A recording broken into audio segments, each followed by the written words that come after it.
Good morning everybody. Success point Deoband में आपका फिर से स्वागत है।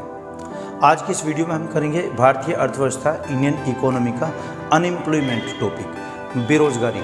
देखना, भारत में बेरोजगारी एक बहुत बड़ी समस्या है, तो आज यही टॉपिक हम स्टार्ट करने वाले हैं। इसमें पढ़ा जाएगा कि बेरोजगारी क्या होती है, कौन से वो अर्थशास्त्री थे जिन्होंने बेरोजगारी के बारे में पुस्तक लिखी। सबसे पहले उन्होंने चर्चा की बेरोजगारी कितने प्रकार की होती है, प्रच्छन्न बेरोजगारी, छिपी बेरोजगारी, चक्रीय बेरोजगारी, इन सभी में क्या अंतर होता है। इससे संबंधित एक ग्राफ भी हम बनाएंगे। ये कोवल का एक ग्राफ बनेगा, एक ओकुन हुए हैं।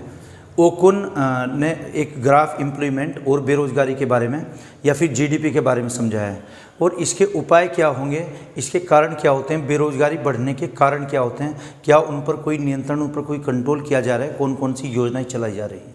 तो इन सभी पहलुओं के बारे में आज हम डिटेल में पढ़ने वाले हैं। तो स्टार्ट करते हैं। अनएम्प्लॉयमेंट, बेरोजगारी।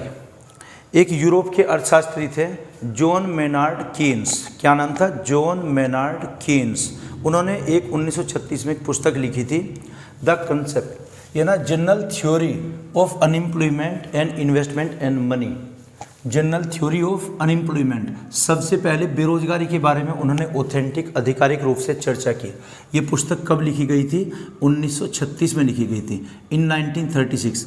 वैसे 1933 से इस पर काम करने लगे थे, जो कंप्लीट हुई थी 1936। तो अगर ये क्वेश्चन आता है कि सबसे पहले कहाँ पर उल्लेख किया गया बेरोजगारी का, किस अर्थशास्त्री ने किया है, तो इकोनॉमिस्ट कौन हुए हैं?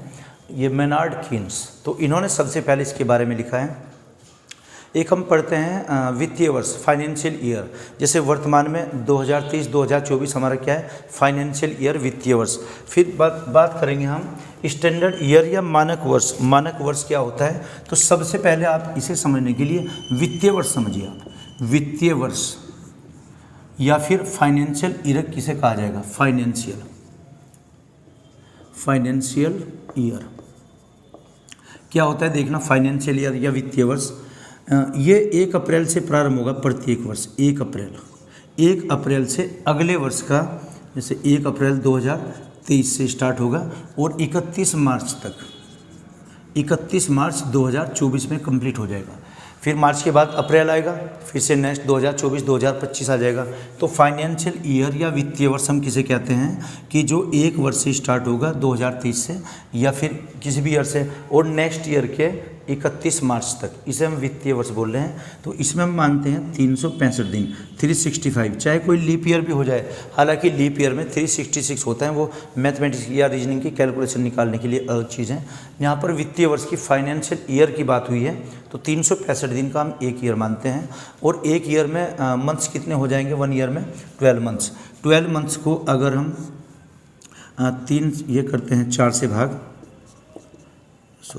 12 मंथ्स को हमने 4 से भाग किया, 3 मंथ्स किया हमने। इसमें फिर क्वार्टर्स बनाए, जैसे Q1 में कौन कौन से महीने आ जाएंगे? इन 12 महीने में से, चूँकि अप्रैल से स्टार्ट है तो इसमें अप्रैल, मई और जून। मई और क्या आ जाएगा? जून। इन 3 मंथ्स को क्या कहा जाएगा? Q1, क्वार्टर फर्स्ट, यानी कि ये आ जाएगी तिमाही। Q2 में आ जाएंगे, जून के बाद क्या आएगा? फिर जुलाई, अगस्त और सितंबर। Q3 में क्या आ जाएंगे? अक्टूबर, नवंबर और दिसंबर। और Q4 में आ जाएंगे जनवरी, फरवरी, फेब और मार्च। ये 3 इसमें आएंगे। तो क्वार्टर्स हमारे कितने बनते हैं? 4 बनते हैं, 3-3 महीनों के। अब वर्तमान में कौन सा चल रहा है? जैसे अब अप्रैल ही हुआ है स्टार्ट, तो अप्रैल का किस में आ जाएगा? यह आ जाएगा अप्रैल, मई, जून, Q1। अब Q1 स्टार्ट हुआ है, तो किसी भी वित्तीय वर्ष को हम क्वार्टर बनाते हैं उसमें। तो क्वार्टर में कितने? 3-3 महीने आ जाएंगे। वर्तमान में वो देख लें कि किस महीने में लाइज करता है, वही उसकी क्वार्टर आ जाएगा। तो वित्तीय वर्ष क्या होता है? कि जो 1 अप्रैल से और नेक्स्ट ईयर के 31 मार्च तक होता है वित्तीय वर्ष। अब समझते हैं हम स्टैंडर्ड ईयर क्या होता है, मानक वर्ष। फिर हम समझेंगे श्रम शक्ति, लेबर फोर्स क्या होता है। तो अगर चाहें तो नोट करते रहिए साथ साथ। ये हम बेरोजगारी, उसके प्रकार और यहाँ पर उसके निवारण के बारे में, या उसके काजेज क्या हुए बेरोजगारी के कारण, इन सब पर 1 बाय 1 हम चर्चा करते रहेंगे। आप इसका स्क्रीनशॉट लेते रहिए या नोट करते रहिए। ओके, आगे बढ़ते हैं। तो देखना, अभी हमने चर्चा किस पर की? वित्तीय वर्ष पर, फाइनेंशियल ईयर। और प्रोफेसर जो कीन्स की थ्योरी थी, बुक थी जनरल थ्योरी ऑफ अनएम्प्लॉयमेंट। यहाँ से देखते हैं। हाँ, मानक वर्ष क्या होगा? स्टैंडर्ड, STANDARD, स्टैंडर्ड ईयर हम किसे कहेंगे? मानक वर्ष। देखना मानक वर्ष क्या होगा? 365 दिन में से यदि 273 दिन का रोजगार मिलता है, 365 डेज में से किसी वित्तीय वर्ष में अगर किसी व्यक्ति को रोजगार कितना होना चाहिए? हो 273 दिन का, और इसमें 8 घंटे का हमें कार्य मिलना चाहिए। अगर 8 घंटे का हमारे पास वर्क है, डेली 8 घंटे हम काम करते हैं, और उसमें बाजार की प्रचलित मजदूरी होनी चाहिए। प्रचलित कीमत कितनी है? कितनी? बाजार की प्रचलित कीमतें, या फिर प्रतिदिन की मजदूरी या कीमत। वर्तमान में अगर ये देखा जाए मनरेगा, MNREGA, मनरेगा के तहत कितने? यूपी में, यहाँ उत्तर प्रदेश में 204 रुपये दिए जाते हैं, है ना। इससे पहले कितना? 188, 201 भी हुआ है, लेकिन 204 मानते हैं। 204 रुपये पर डे के होंगे मनरेगा के अंतर्गत। मनरेगा देखना, अगर इसके बारे में हम चर्चा करते हैं, मनरेगा इसकी शुरुआत कब हुई थी? 2006 में। नरेगा पहले नाम था, 2009 में इसका नाम मनरेगा हुआ, और जो कानून बना था 2015 इसमें बना, 5 में। नरेगा एक्ट 2005, नरेगा की शुरुआत 2006, मनरेगा इसमें नाम हुआ ये 2009 में। मनरेगा की फुल फॉर्म, इस पर अलग से एक वीडियो हमने बनाई हुई है। MNREGA Mahatma Gandhi national rural employment guarantee act, Mahatma Gandhi ग्रामीण रोजगार गारंटी अधिनियम, ये 2009 में इसका नाम हुआ है। और इसके अंतर्गत प्रतिदिन की 204 रुपये न्यूनतम मजदूरी, ऐसा एक परिवार में 100 दिनों तक दिया जाएगा। एक वर्ष में 100 दिनों तक रोजगार दिया जाएगा। 100 दिन में न्यूनतम मजदूरी कितनी है? 204। और ये 90 और रेशियो 10 की अगर बात करते हैं, ये सेंट्रल गवर्नमेंट, ये तो सेंट्रल गवर्नमेंट देगी, और ये स्टेट गवर्नमेंट, ये रेशियो रहता है, इस अनुपात में बांटे जाते हैं। अगर 204 रुपये हैं, या 200 रुपये अगर मान लें, तो 9 दूनी 180 रुपये तो केंद्र सरकार देगी, उसमें 20 रुपये राज्य सरकार देगी। इसके अलावा अगर 15 दिनों के अंदर उसको रोज़गार नहीं मिलता, तो वहाँ पर एक दैनिक उसको भत्ता, बेरोजगारी भत्ता दिया जाएगा, और ये 5 किलोमीटर के दायरे में होना है। खैर ये तो आप जानते ही होंगे वैसे तो मनरेगा। तो यहाँ पर बात आई है एक मानक वर्ष की, स्टैंडर्ड वर्ष किसे कहेंगे? कि 365 दिन में से 273 दिन का रोजगार मिलना अनिवार्य है, जिसमें 8 घंटे का प्रतिदिन का कार्य होगा, और बाजार में जो प्रचलित मजदूरी या कीमतें होंगी वही लागू होंगी। कौन सी लागू हो जाएंगी? 204 रुपये प्रतिदिन के हिसाब से दिया जाएगा। इसको अगर हम कहेंगे स्टैंडर्ड ईयर, या फिर कहें पूर्ण रोजगार की स्थिति, इसे हम पूर्ण रोजगार कहेंगे। पूर्ण रोजगार, ये पूर्ण रोजगार की स्थिति होगी अगर 365 दिन में से 273 दिन का हमारे पास काम है, 273 डेज। याद रखिएगा, ऑप्शन में कई बार आया हुआ है। तो 273 दिन, 8 घंटे का जिसमें कार्य होगा। बाकी कार्य की नेचर पर डिपेंड करता है कि कार्य किस टाइप का। अगर टफ वर्क होता है, कोई कार्य कठिन होता है, उसमें हमारा मेहनताना ज़्यादा हो जाएगा, लेकिन इससे कम नहीं होगा जो मनरेगा के तहत लागू है, क्योंकि बाजार कीमतें वही लागू हैं मनरेगा के तहत। और इसमें मनरेगा में 100 दिन का रोज़गार होता है। खैर ये टॉपिक मनरेगा नहीं हमारा तो ये स्टैंडर्ड ईयर हो जाएगा। तो स्टैंडर्ड ईयर किसे कहते हैं? कि जहाँ पर 273 दिन का रोज़गार होगा। तो हमारा ये टॉपिक यहाँ स्टैंडर्ड ईयर का कंप्लीट। अब देखते हैं श्रम शक्ति या लेबर फोर्स क्या होती है, जिसको हम मजदूरी बोलते हैं। ये आप नोट करते रहिए, साथ साथ ये डाटा बहुत काम आएगा आपके एग्जाम में। और इस पर हम एक वीडियो ऐसे भी बनाएंगे चैप्टर वाइज, जो परीक्षाओं में पूछे गए क्वेश्चंस होते हैं। अगर ये आप नोटबुक में नोट कर रहे हैं, तो इस पर नेक्स्ट वीडियो इसी के क्वेश्चन से रिलेटेड होगी कि क्वेश्चन की नेचर कैसी होती है जो परीक्षा में पूछे जाते हैं। श्रम शक्ति की हम बात करते हैं। फर्स्ट नंबर का श्रम शक्ति। तो श्रम शक्ति क्या होती है? Labour force. लेबर फोर्स में एक तो आयु, किसी व्यक्ति की जो आयु काउंट होगी, आयु गिनी जाएगी, ये 15 वर्ष से 65 वर्ष, 15 वर्ष से 65 वर्ष तक की आयु का ही होना चाहिए। एक संवैधानिक में भी लिखा हुआ है कि अनुच्छेद नंबर 23 में फंडामेंटल राइट्स में, कि 14 वर्ष से कम आयु के बच्चे को या 14 वर्ष को किसी हम जोखिम भरे कार्यों में या उद्योग कारखानों में नहीं लगा सकते। ये एक दंडनीय अपराध भी माना जाएगा। और न्यूनतम मजदूर से अगर कम मजदूरी है, वो बेगारी या बलात् श्रम कहलाएगा, जो एक दंडनीय अपराध होगा, पनिशेबल ऑफेंस होगा। तो इसमें व्यक्ति की आयु क्या काउंट की गई है? 15 वर्ष से 65 वर्ष। अगर ये कार्य करने के इच्छुक हैं, इनमें क्या होनी चाहिए,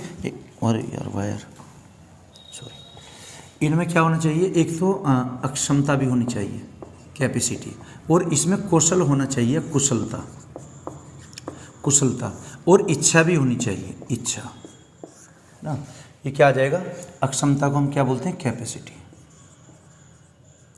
कैपेसिटी, दक्षता को इफिशिएंसी, और इच्छा को हम कहेंगे डिजायर। देखना, क्षमता क्या होती है, कैपेसिटी, या फिर उसकी योग्यता कह सकते हैं। अगर हम अपनी बात करते हैं, चूँकि हर मानव प्राणी तैरना जानता है, तो तैरने की तो हमारे अंदर क्षमता है क्या, लेकिन इंडिविजुअली अगर हम अपनी बात करें, क्या मैं तैर सकता हूँ, नहीं तैर सकता, तो मेरे अंदर दक्षता नहीं है। कुशलता है, दक्षता एक ही वर्ड है दोनों को, इफिशिएंसी, ये क्या आ जाएगी, दक्षता। हमारे अंदर हम सब प्राणी तैरना जानते हैं, तैरने की क्षमता है हमारे अंदर, लेकिन क्या मैं तैरता हूँ, खुद स्विम करना जानता हूँ, नहीं जानता, तो मैं तैरने में दक्ष नहीं हूँ। अच्छा, इच्छा क्या होती है, क्या मैं चाहता हूँ तैरना, नहीं चाहता, तो तीनों चीज़ें होनी चाहिए, अक्षमता भी होनी चाहिए, कुशलता भी होनी चाहिए, इच्छा भी होनी चाहिए। अक्षमता तो बाय नेचर होती है, तो नेचुरली मिली हुई है हमें। जैसे हम दौड़ लगा सकते हैं, जो फिजिकल, उसमें आर्मी में आपने देखा हो, या यूपी पुलिस के लिए जो दौड़ लगाते हैं, तो दौड़ने की कैपेबिलिटी तो सभी में होती है, क्षमता, लेकिन क्या मैं दौड़ पाता हूँ, नहीं दौड़ पाता, इसका मतलब मैं दौड़ने में अक्षमता तो मेरे पास है, लेकिन कुशलता नहीं है, दक्षता नहीं है। क्या मैं इच्छा रखता हूँ दौड़ने की, ये भी मुझ पर डिपेंड करता है। अगर मैं इच्छा नहीं रखता तो मैं कभी भी नहीं ये दौड़ना सीख सकता। इच्छा अगर रखता हूँ तो दौड़ा जा सकता है, यानी कि दक्षता या प्रोफिशिएंसी या उसकी कुशलता डेवलप, विकसित की जा सकती है। ओके, तो श्रम शक्ति के लिए जैसे कार्य, ये रोजगार होता है, रोजगार में अभी आपको बताया कि परफेक्ट ईयर जो होता है 273 दिन का रोजगार, 8 घंटे का कार्य, न्यूनतम मजदूरी के जो आंकड़े हैं वो लागू होंगे। तो हमारे पास ये तीनों चीज़ें होनी चाहिए, क्षमता भी होनी चाहिए, दक्षता भी होनी चाहिए, इच्छा भी होनी चाहिए। अगर कार्य करने की हम ये तीनों चीज़ें रखते हैं, हमारी आयु ये भी है, हम श्रम शक्ति कहलाएंगे। तो श्रम शक्ति क्या होती है, श्रम शक्ति लेबर फोर्स बराबर जितने लोग रोजगार में लगे हुए हैं, रोजगार में जितने लगे हुए हैं, रोजगार व्यक्ति प्लस जो रोजगार चाहते हैं, है ना, जो रोजगार चाहते हैं, इच्छित व्यक्ति, वो इच्छा भी रखते हैं लेकिन उनके पास रोजगार नहीं है, बेरोजगार हो जाएंगे, बेरोजगार। तो रोजगार और प्लस रोजगार चाहने की इच्छा रखने वाले व्यक्ति जो बेरोजगार होते हैं, वो भी इसमें काउंट होंगे। अगर उनकी आयु 15 वर्ष से 65 वर्ष है, चाहे वो महिला हैं या पुरुष हैं, वो श्रम शक्ति कहलाएगी। श्रम शक्ति में से अगर हम रोजगार को माइनस कर दें तो बेरोजगार लोग बचते हैं, इसे बराबर से इधर लाएंगे। ये श्रम शक्ति और माइनस रोजगार में लोग, अगर रोजगार में से हम निकाल दें रोजगार, तो बराबर क्या बचता है, बेरोजगार। ये होती है परिभाषा। श्रम शक्ति में कौन लोग शामिल होंगे, 15 to 65 ईयर्स ओल्ड, सभी आ जाएंगे इसमें, महिला और पुरुष। और जो रोजगार में लगे हुए हैं, अगर उसमें से श्रम शक्ति में से हम वो माइनस करते हैं तो क्या बचता है, बेरोजगार बचता है। बेरोजगारी को अगर परसेंट में इंडिकेट करते हैं, वर्तमान में चूँकि 4.2 या 1% है, जिसमें पुरुषों की बेरोजगारी 4.4%, महिलाओं की 3.3%, ये अभी डाटा आपको लिखवाएंगे। तो बेरोजगार बराबर श्रम शक्ति माइनस रोजगार, इसे हम किससे निकालते हैं, श्रम शक्ति से निकालते हैं। तो ये आयु पूछी गई है कि श्रम शक्ति में किस आयु वर्ग के व्यक्ति शामिल किए जाते हैं, 15 वर्ष से 65 वर्ष की आयु तक। ये आप नोट करते रहिए साथ साथ, ये आपको चूँकि डाटा उसमें नहीं मिलेगा किसी बुक में, ये बहुत ही एक मेहनत से कलेक्शन किया गया, आप इसमें छोड़ देते रहिए, ये नोट करते रहिए। आगे देखते हैं, इसके बाद देखते हैं प्रचलित मजदूरी। प्रचलित मजदूरी पर अभी हमने चर्चा की थी। प्रचलित मजदूरी कितनी, हम 204 रुपये। ये किसके तहत, मनरेगा के तहत, मनरेगा MNREGA।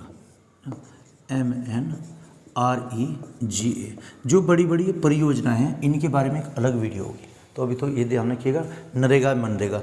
एक इसके बारे में फैक्ट और देखिएगा, मनरेगा ये 2005 में अधिनियम बना, 2006 में लागू किया गया, 9 में इसका नेम चेंज किया गया मनरेगा।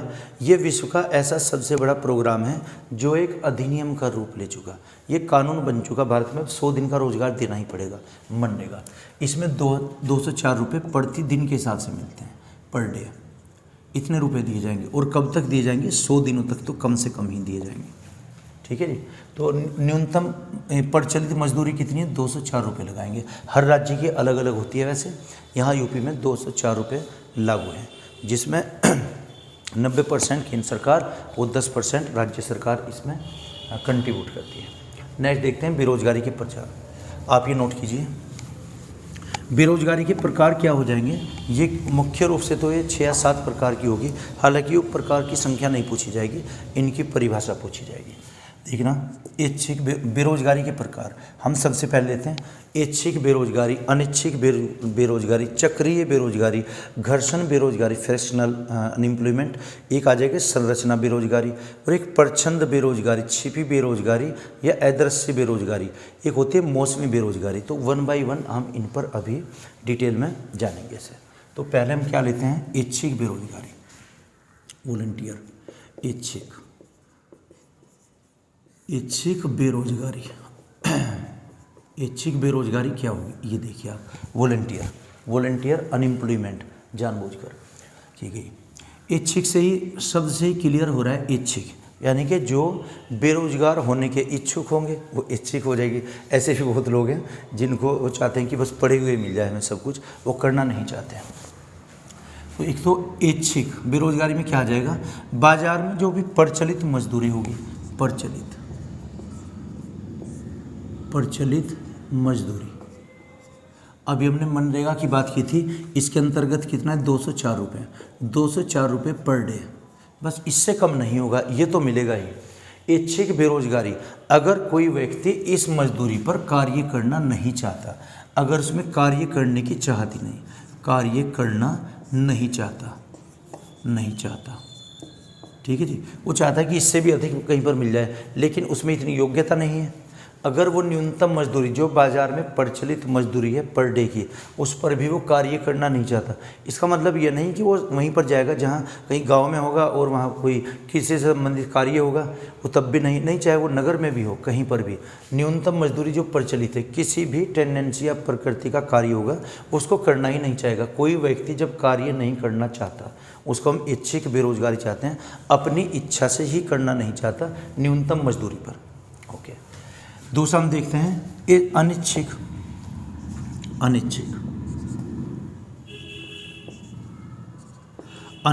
बेरोजगारी ना, अनवॉलंटियर बेरोजगारी। ये क्या होती है? अनैच्छिक बेरोजगारी। अनैच्छिक ये होगी, हम कार्य तो करना चाहते हैं, कोई व्यक्ति कार्य करना चाहता है, लेकिन वहाँ पर कार्य ही मौजूद नहीं है ना न्यूनतम मजदूरी पर, ना उससे अधिक है। यहाँ पर कार्य करना चाहता है, कार्य करना, तो कोई व्यक्ति चाहता है, कार्य करना चाहता है, लेकिन कार्य उपलब्ध नहीं है, लेकिन कोई कार्य उपलब्ध नहीं है, कार्य उपलब्ध नहीं है, वहाँ पर कोई अवेलेबल नहीं है। हालांकि राज्य सरकारों ने ऐसा कर दिया कि अगर मनरेगा के तहत हमारा जॉब कार्ड बनता है और उस कार्ड बनने के बाद भी कोई वहाँ पर कार्य नहीं है, तो क्या होगा? उसमें राज्य सरकार उसे एक मुआवजा देगी, प्रतिदिन का बेरोजगारी भत्ता मिलेगा। हालांकि वो 5 किलोमीटर के दायरे में होना चाहिए, अगर वो 5 किलोमीटर से दायरे से अधिक है, वहाँ पर भी राज्य सरकार एक्स्ट्रा देगी, उसको अतिरिक्त दिया जाएगा। तो ऐच्छिक क्या होगी? जो अपनी इच्छा से बेरोजगार रहना चाहते हैं, उनके लिए काम मौजूद है वहाँ पर, लेकिन वो कार्य नहीं करना चाहते हैं। ऐच्छिक बेरोजगारी क्या हो जाएगी? सेकंड टाइप की, कि कार्य करना तो कोई व्यक्ति चाहता है, लेकिन वहाँ पर कार्य उपलब्ध नहीं है, कार्य है ही नहीं है कुछ कार्य करने के लिए, तो ये अनैच्छिक बेरोजगारी होगी। ये आप नोट कीजिए। आगे बढ़ते हैं फिर।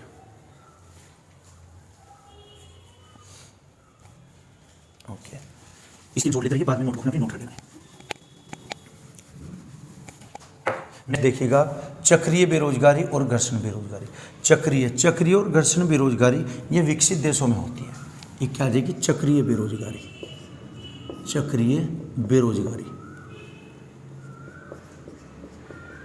बेरोजगारी क्या होती है? देखना, साइक्लिक अनएम्प्लॉयमेंट।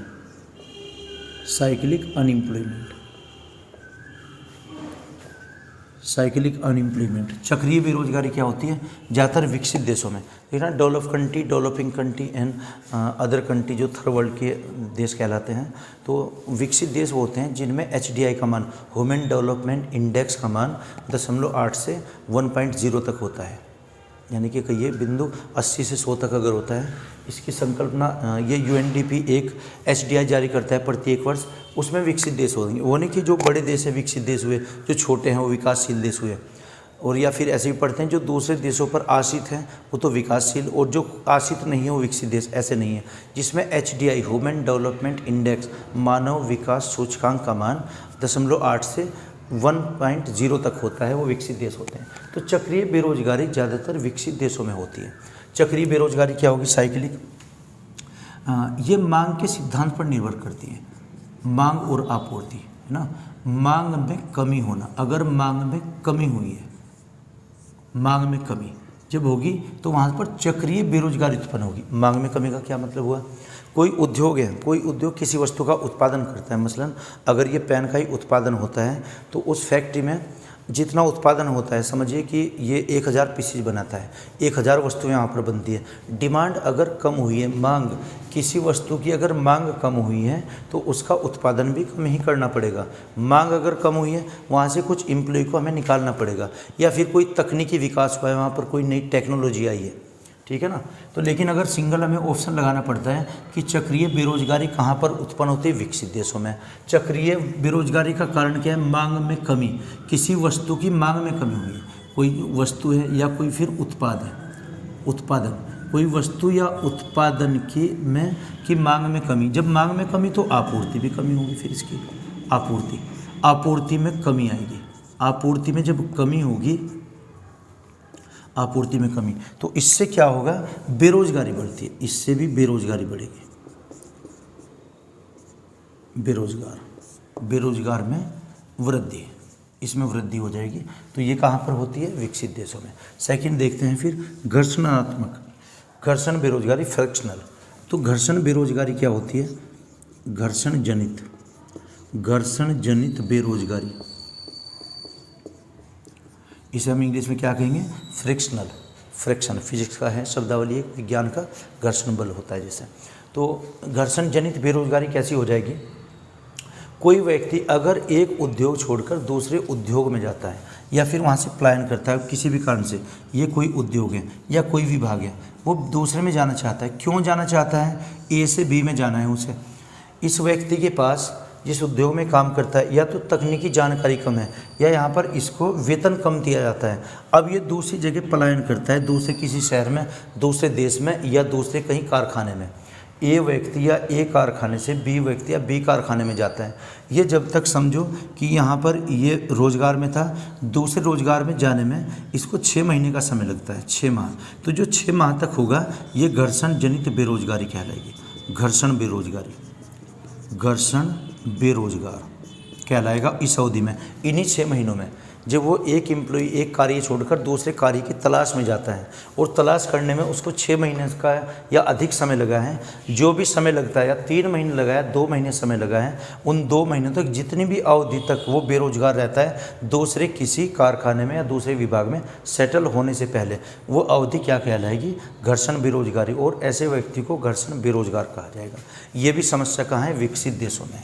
विकसित देश, डेवलप कंट्री, विकसित देशों में ये समस्या बहुत बड़ी है, विकसित देश। तो इसमें क्या हुआ, एक तो चक्रीय बेरोजगारी, साइक्लिक अनएम्प्लॉयमेंट, और एक फ्रिक्शनल अनएम्प्लॉयमेंट। ये दोनों समस्याएं कहाँ हैं, विकसित देशों में। और विकसित देश आपको पता है जिनकी HDI का मान 1 के करीब होता है। HDI ह्यूमन डेवलपमेंट इंडेक्स, मानव विकास सूचकांक का मान 0 से 1 तक ही होता है। तो ये आप नोट करते रहिए, फिर आगे बढ़ते हैं।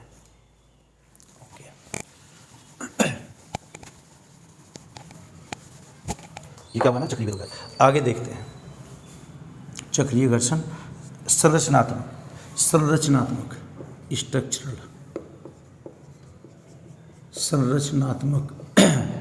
बेरोजगारी। ये क्या हो जाएगी, संरचनात्मक, कोई व्यक्ति अगर अयोग्य है, किसी के लिए डिस्क्वालीफाई, वो क्वालिफिकेशन नहीं रखता। पेन चेक कर लेते हैं भैया, संरचना, अगर उसकी अवसंरचना में कमी हुई है, जैसे कोई उद्योग है और इस उद्योग में कोई तकनीकी यहाँ पर वर्क होता है, इसमें योग्यताएं होती हैं उसके लिए, टेक्निकल है बीटेक, या तो बीटेक यहाँ पर चाहिए, या फिर कंप्यूटर की उसको जानकारी चाहिए, या फिर वो एमटेक वहाँ पर होना चाहिए, साइंस टेक का होना चाहिए। इसमें कोई प्रोडक्शन होता है, ऐसे कंप्यूटर चिप बनती है, सॉफ्टवेयर बनते हैं, हार्डवेयर बनाए जाते हैं उसमें। लेकिन कोई व्यक्ति अगर ये सब योग्यता नहीं रखता है ना, उसने सिंपली कोई प्रोफेशनल ऐसा कोर्स नहीं किया हुआ है, लेकिन कोई व्यक्ति वो साधारण उसके पास योग्यता है, एक व्यक्ति के पास साधारण प्रकार की योग्यता है, साधारण या सामान्य, सामान्य योग्यता, सामान्य योग्यता समझिए उसने बीए किया हुआ है, इसने तो बीए ग्रेजुएशन क्या है, ये बीए इसकी हुई है, लेकिन यहाँ पर योग्यता चाहिए बीटेक के लिए और कंप्यूटर और एमटेक इसमें यहाँ, तो ये तो इस कारखाने में उद्योग में सेटल नहीं हो सकता, इसको यहाँ पर समायोजित नहीं किया जा सकता। अगर उसके पास योग्यता अदर है लेकिन वहाँ कोई विशेष योग्य व्यक्ति जाएगा, इस प्रकार की बेरोजगारी संरचनात्मक बेरोजगारी कहलाती है। ये विकसित और विकासशील दोनों में पाई जाती है, ये भारत में भी है और भारत से बाहर जैसे कोई विकसित देश होते हैं, यूरोप के देश हैं, उनमें भी पाई जाती है। तो संरचनात्मक बेरोजगारी किससे संबंधित है, योग्यता से संबंधित। हमारे पास समुचित योग्यताएं नहीं होती जो उस कारखाने उस विभाग के लिए चाहिए होती है, तो ये संरचनात्मक बेरोजगारी। नेक्स्ट देखना मौसमी बेरोजगारी, मौसमी सीजनल, मौसमी बेरोजगारी। मौसमी बेरोजगारी क्या हो जाएगी, जो मौसम के समय होती है। जैसे अगर हम ग्रामीण इकोनॉमी की बात करते हैं, जो गांव देहात में लोग रहते हैं, कृषि का जो कार्य होता है वो लगभग 6 या 7 महीने तक होता है। समझिए 6 महीने या 5 महीने, इसका मतलब है 6 या 7 महीने तक वो बेरोजगार रहते हैं। तो उनका एक सीज़न है, बरसात में अगर देखा जाए नॉर्मली खेती का कृषि का ऐसे कोई कार्य नहीं रहता, क्योंकि यहाँ पर एक फसली होते हैं, जो कृषि है वो एक फसल या 2 फसल ली जाती है, मल्टी क्रॉप्स नहीं है हमारी कृषि। तो मौसमी बेरोजगार अगर वो 5 महीने तो कार्य करते हैं खेत में, 5 माह तक, और 7 माह तक वो नहीं करते, 7 माह, तो 7 माह वो कार्य नहीं करेंगे, जो उपज है वो तो ग्रो हो जाएंगे अपने आप, जो प्लांट्स होते हैं। ये 7 महीने तक क्या बेरोजगारी कहलाएगी, मौसमी बेरोजगारी। यहाँ पर एक हमारे शहर में शुगर फैक्ट्री लगी हुई है, तो शुगर फैक्ट्री कितने दिन तक चलती है, लगभग 6 महीने तक। 6 महीने तक तो वहाँ पर कुछ लोग एम्प्लॉय पे ऑन रहेंगे, उसके बाद में फैक्ट्री बंद हो जाएगी, कंपनी बंद हो जाएगी, और नेक्स्ट ईयर जब स्टार्ट किया जाएगा तब उन एम्प्लॉय या व्यक्तियों को बुला लिया जाएगा। इस अवधि में जो बेरोजगारी कहलाएगी मौसमी बेरोजगारी। ऐसा कोई उद्योग, ऐसा कोई प्लांट या कारखाना जो निश्चित अवधि में चलता है और निश्चित अवधि में बंद होता है। क्योंकि शुगर फैक्ट्री वो गन्ने पर आश्रित है, तो गन्ने के जो फसल हैं वो 5 या 6 महीने तक रहती है, उसके बाद में ग्रो होने में भी इतना टाइम लगता है। तो ये 5 महीने तक वो कार्यरत रहते हैं, इसमें तो उन्होंने कार्य किया है। जब वो कार्य करेंगे 5 महीने तक खेत में, उस टाइम तो ये रोजगार में है, रोजगार। और ये 7 महीने कार्य नहीं करते, यहाँ पर बेरोजगार आ जाएंगे, बेरोजगार। तो ऐसी बेरोजगारी क्या कहलाएगी, मौसमी बेरोजगारी, जो ग्रामीण कृषि में अधिक पाई जाती है, कृषि क्षेत्र में। ओके, नेक्स्ट देखते हैं प्रच्छंद बेरोजगारी, छिपी बेरोजगारी, अदृश्य प्रच्छंद, प्रच्छंद बेरोजगारी, ये भी बहुत पूछी जाती है। प्रच्छंद बेरोजगारी, disguised, DISGUISED, disguise unemployment, disguise unemployment. देखना ये क्या होता है, प्रच्छंद, इसी का नाम क्या हो जाएगा, छिपी बेरोजगारी, छिपी, इसी का नाम आ जाएगा अदृश्य, कंसील, अदृश्य या अनसीन, ठीक है ना। तो इसके लिए सूटेबल जो वर्ड होता है इकोनॉमी में, प्रच्छंद बेरोजगारी। प्रच्छंद क्या होती है, किसी क्षेत्र में, चाहे वो कृषि क्षेत्र हो या उद्योग क्षेत्र हो, जहाँ पर अतिरिक्त कार्य, ये अतिरिक्त वर्कर्स लगाए जाएंगे, जो श्रमिक होंगे वो अतिरिक्त लगे हुए हैं। मसलन अगर हम एग्जाम्पल की बात करते हैं कृषि क्षेत्र में ही, कृषि क्षेत्र में जैसे एग्जाम्पल से समझिए, एक खेत में या पूरा जो भी चक होगा कृषि में 100 कुंतल गेहूं का उत्पादन होता है, 100 कुंतल गेहूं 5 व्यक्तियों ने मिलकर पैदा किए हैं। 5 व्यक्ति खेत में काम करते हैं, समझो एक ही परिवार की जॉइंट फैमिली है, उसमें 5 व्यक्ति हैं, वो मिलकर सब 100 कुंतल गेहूं का उत्पादन करते हैं। लेकिन यहाँ से अगर 4 व्यक्तियों को हटा दिया जाए, केवल एक व्यक्ति और कुछ यहाँ पर मशीन है, इसमें मशीनें भी शामिल की गई हैं, क्योंकि आधुनिक युग है, मशीनाइजेशन है, मशीनीकरण। अगर एक व्यक्ति और कुछ मशीनों को शामिल करके यहाँ पर, और इसका उत्पादन अभी भी 100 कुंतल का है, 100 कुंतल प्रोडक्शन, उस खेत में 100 कुंतल का उत्पादन हुआ, एक व्यक्ति लगाया गया प्लस मशीनें लगाई गई, और यहाँ से 4 व्यक्तियों को अगर माइनस कर दिया गया तो ये 4 व्यक्ति क्या कहलाएंगे? प्रच्छंद बेरोजगार कहलाएंगे। 4 व्यक्ति प्रच्छंद, ये प्रच्छंद बेरोजगार। फिर से समझिए आप, कृषि क्षेत्र में अगर 5 व्यक्ति मिलकर किसी खेत में या किसी क्षेत्र में 100 कुंतल गेहूं का उत्पादन करते हैं, उनमें से 4 व्यक्तियों को हटाया गया, उनकी जगह एक मशीन को स्थापित किया गया। ट्रैक्टर, थ्रेशर कुछ भी हो सकते हैं, क्योंकि जोत के और सिंचाई के बहुत सारे ऑपरेटर्स ऐसे हैं जो खेत में हम इसमें काम करते हैं। तो 4 व्यक्ति को बाहर निकाला गया, उसकी जगह कुछ मशीनों को शामिल किया गया। वो मशीन और एक व्यक्ति कार्य करके अब भी वहाँ पर 100 कुंतल का ही उत्पादन करते हैं। तो ये जो 4 व्यक्ति निकाले गए हैं, जिनसे उत्पादन के ये कीमतों पर या उसके उत्पादन पर कोई प्रभाव नहीं पड़ता है, ये 4 व्यक्ति प्रच्छंद बेरोजगार कहलाएंगे। ऐसा कृषि क्षेत्र में देखा गया है। तो कृषि क्षेत्र में मौसमी बेरोजगारी तो है ही है, लेकिन वहाँ पर प्रच्छंद बेरोजगारी भी है। और भारत में लगभग इसमें 49% लोग कृषि या कृषिगत कार्यों में लगे हुए हैं। तो ये प्रच्छंद या छिपी या अदृश्य बेरोजगारी आ जाएगी। अच्छा, नेक्स्ट देखते हैं हम इसमें। ये तो बेरोजगारी के प्रकार हुए, 7 प्रकार की हमने बेरोजगारी पढ़ी है। ऐच्छिक बेरोजगारी, अनैच्छिक, चक्रीय, संरचनात्मक या घर्षण, या फिर प्रच्छंद, छिपी या और मौसमी बेरोजगारी।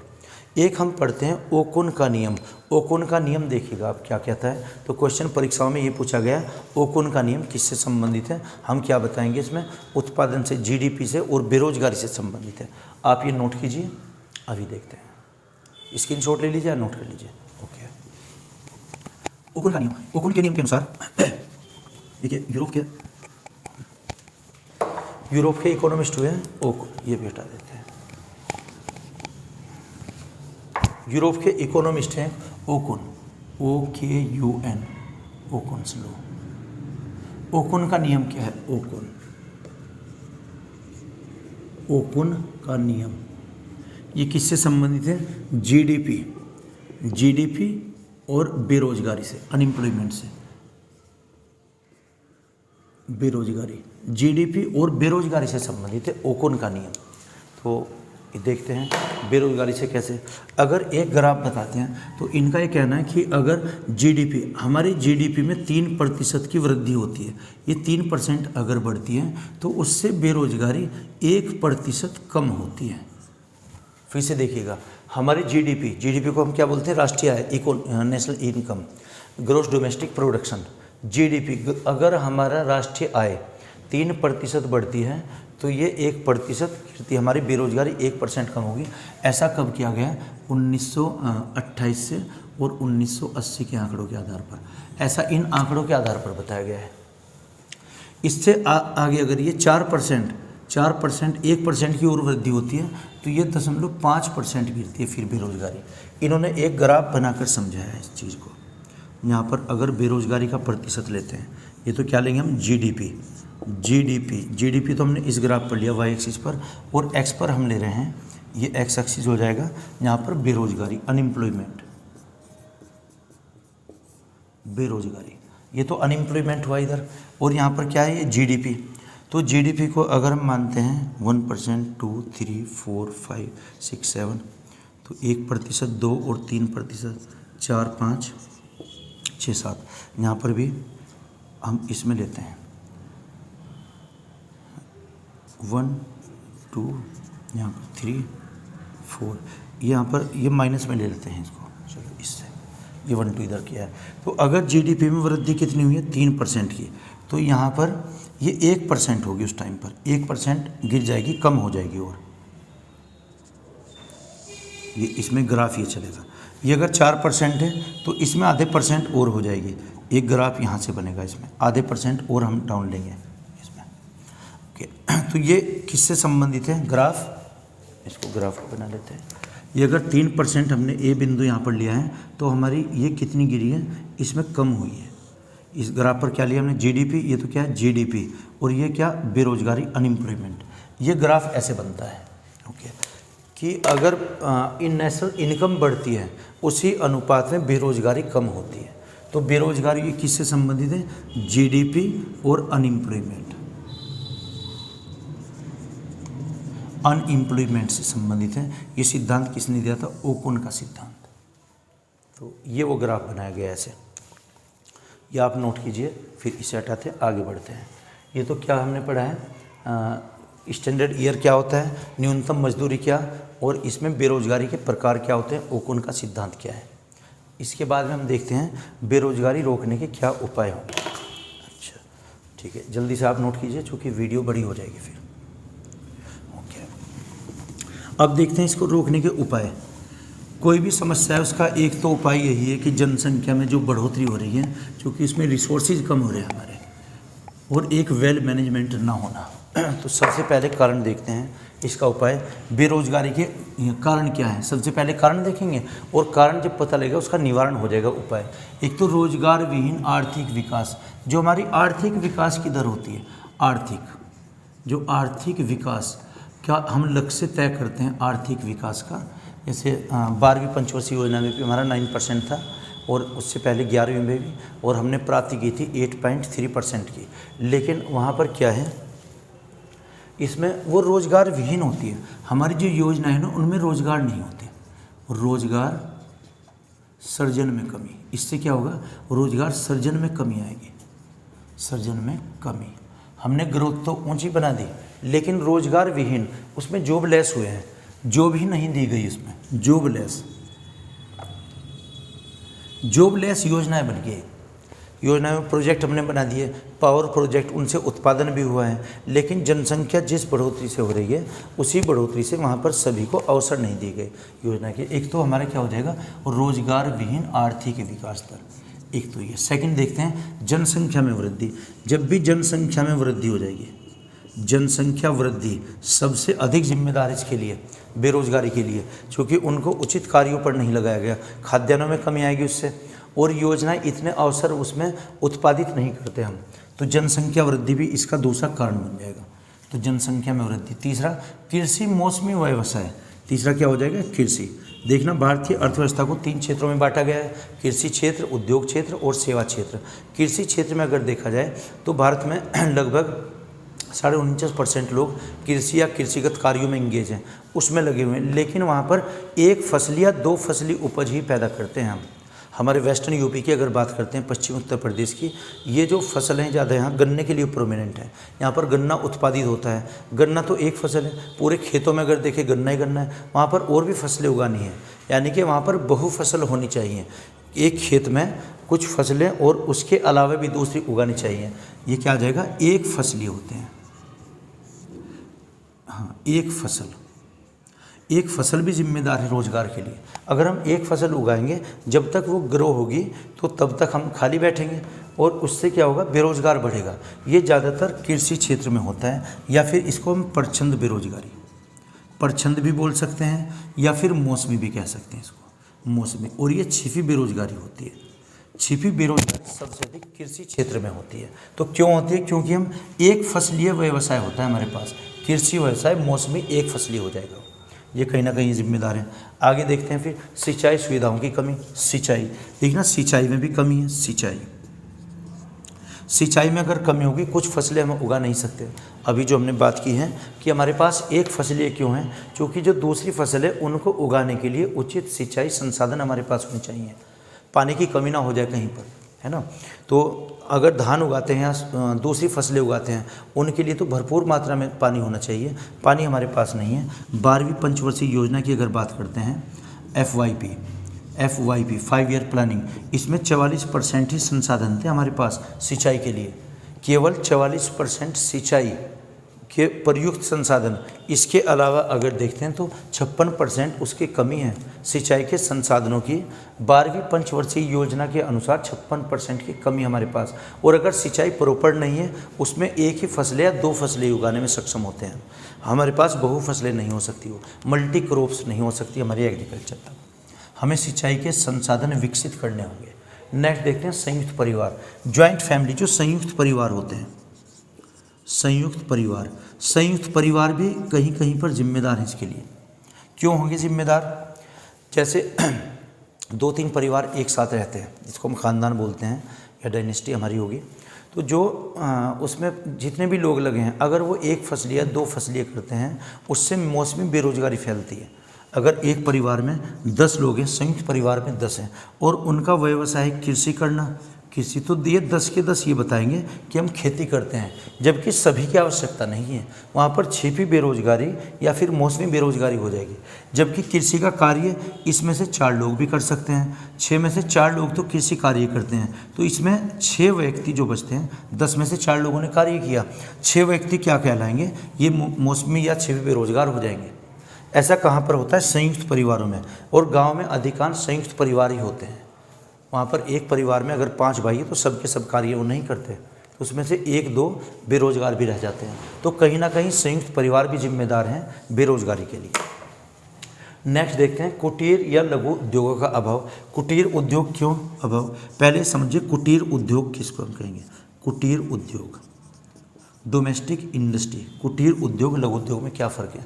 कुटीर वो होंगे जिनके लिए कच्चा माल या फिर अन्य सामग्री बाहर से नहीं लानी पड़ेगी, विदेश से एक्सपोर्ट इंपोर्ट हम नहीं करेंगे, और जो अपने ही घर में किए जा सकते हैं, जिनकी वैल्यू 1 करोड़ से भी कमाएगी। सरकार बहुत योजना इसके लिए चलाती है। एक तो कुटीर उद्योग की कमी है। लघु उद्योग क्या होते हैं? जिनकी पूंजी 1 करोड़ से 5 करोड़ के बीच में होती है, वो सब क्या शॉर्ट इंडस्ट्रीज में आ जाएंगे। तो हमारे यहाँ पर कुटीर उद्योग और लघु उद्योगों का अभाव है, उसके लिए पूर्ण तरीके से प्रोत्साहित नहीं किया गया है।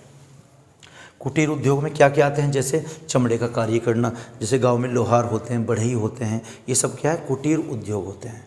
और दूसरे हैं उसमें कोई कपड़े का कार्य, हथकरघा का कार्य करता है, कोई मैट बनाने का कार्य, कैंडल्स का कार्य, मोमबत्ती बनाने का कार्य, ये सब क्या आ जाएंगे? कुटीर उद्योगों में होते हैं। तो इन सब की कमी है, पूर्ण रूप से व्यवसाय नहीं है। गांव में अगर देखा जाए कहीं पर तो एक लोहार होता है, जबकि अन्य लोग भी कर सकते हैं कुटीर उद्योग, बहुत बड़ा इन्वेस्टमेंट भी नहीं है। नेक्स्ट देखते हैं, तो इसमें कुटीर उद्योग या लघु उद्योग का हमारे देश में अभाव है, ये भी एक समस्या है बेरोजगारी की। कम बचत तथा अल्प निवेश। कम बचत, हमारे पास जो बचतें होती है सेविंग्स, वो कम होती है, जिस कारण से हम निवेश नहीं कर सकते। देखना, निवेश के लिए इसे आप नोट कीजिए, स्क्रीनशॉट लेते रहिए आप, इसको हटाते हैं फिर। ओके,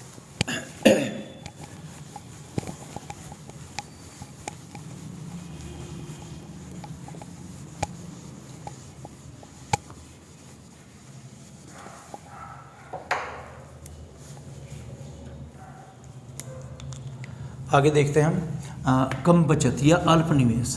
अल्प निवेश, अल्प निवेश, निवेश का मतलब क्या होता है? इन्वेस्टमेंट, इन्वेस्ट करना। पूंजी होता है एक वर्ड, पूंजी। पूंजी क्या होता है? कैपिटल। पूंजी ऐसा धन जो धन कमाने के लिए हम इन्वेस्ट करते हैं, ऐसा धन जो धन कमाने के लिए लगाया जाता है, उसको पूंजी कहते हैं। तो जब हमारी बचत ही कम होगी तो इसका मतलब पूंजी भी कम होगी। जब पूंजी कम होगी तो निवेश भी कम होगा, निवेश कम होगा तो उद्योग कम लगेंगे, चाहे वो कुटीर उद्योग हो या फिर लघु उद्योग या मध्यम उद्योग होता है कोई भी। क्योंकि यहाँ पर बड़े उद्योगों को तो निवेश के लिए सरकार भी प्रोत्साहित करती है, लेकिन कुटीर उद्योग जो छोटे होंगे या लघु उद्योग, उनको प्रोत्साहित, उनको प्रमोट करना है, उनके लिए कोई सहायक अनुदान, ऐसी धनराशि जारी करनी पड़ेगी। तो ये क्या आ जाएगा? अल्प निवेश या इन्वेस्टमेंट, यानी कि प्रॉपर लोग उसमें इन्वेस्टमेंट या निवेश नहीं कर पाते किसी व्यवसाय में या किसी उद्योग में। नेक्स्ट देखते हैं श्रमिकों की गतिशीलता में कमी। गतिशीलता में कमी, इसका मीनिंग क्या हुआ? गतिशीलता में कमी। गतिशीलता में कमी किसकी? श्रमिकों की।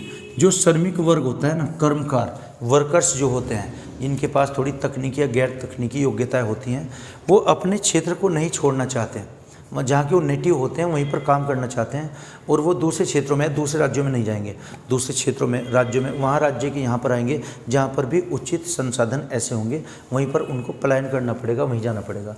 तो क्या था? श्रमिकों की गतिशीलता में कमी है ना। कोई यहाँ यूपी का कोई व्यक्ति है, वो रेयर केस में जाना चाहता है अदर स्टेट में कि रोज़गार यहीं पर मिल जाए, घर के घर में मिल जाए, जबकि ऐसा मुमकिन नहीं है, ऐसा संभव नहीं है। तो श्रमिकों की गतिशीलता में कमी, कोई श्रमिक दूसरे राज्य में, दूसरे देश में या फिर दूसरे स्थानों पर काम नहीं करना चाहता, वो अपनी इच्छा से अपने क्षेत्र में ही करना चाहता है। एक ये भी इसका कारण है।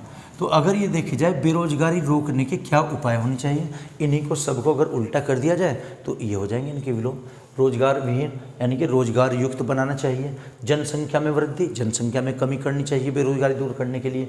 कृषि मौसमी व्यवसाय, कृषि को एक से अधिक फसलें उपयोगी बनाया जाए जिसमें हम बहुफसली कोई ऐसे उगा सकते हैं प्रोडक्शन। सिंचाई सुविधाओं की कमी, सिंचाई सुविधाओं को बढ़ाना चाहिए। संयुक्त परिवार की प्रणाली, संयुक्त परिवारों में से उनको ये वांछित करना चाहिए, उनको रिकॉर्ड में रखना चाहिए कि कौन कौन लोग बेरोजगार हैं। इसका ये अनुमान लगाना बहुत मुश्किल है छिपी बेरोजगारी का, क्योंकि ग्रामीण में या कृषि क्षेत्रों में लगे रहते हैं।